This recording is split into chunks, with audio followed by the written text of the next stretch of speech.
what is carbon pricing?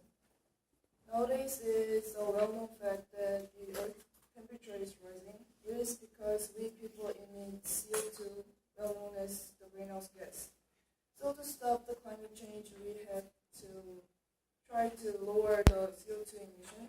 Trying to lower the CO2 emission, people thought, how about taking price on carbon? In that way, people can decide whether to discontinue the polluting activity or continue the polluting and pay for it.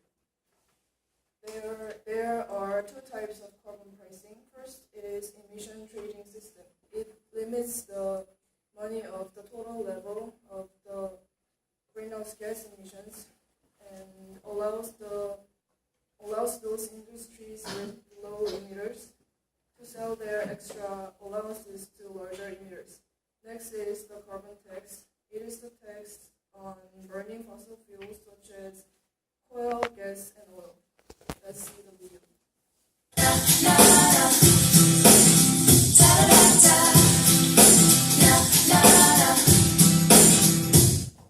Australia produces about 500 million tonnes of carbon pollution each year, making it one of the top polluters in the world.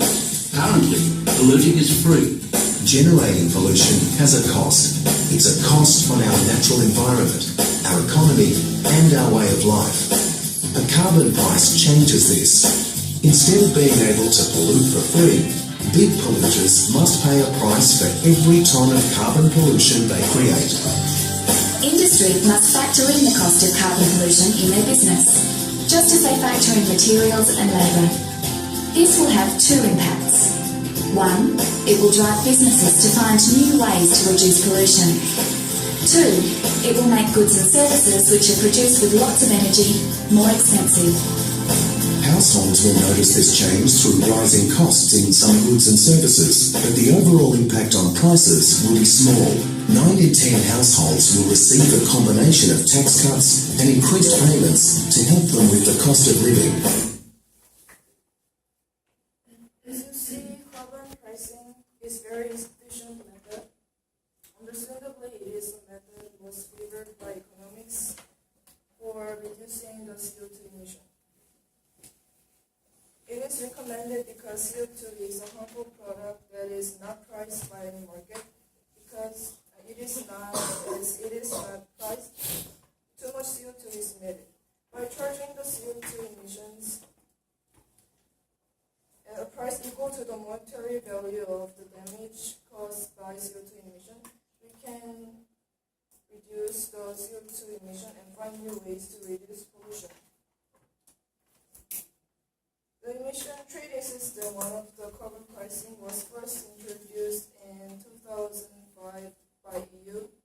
Korea started this in January 2015.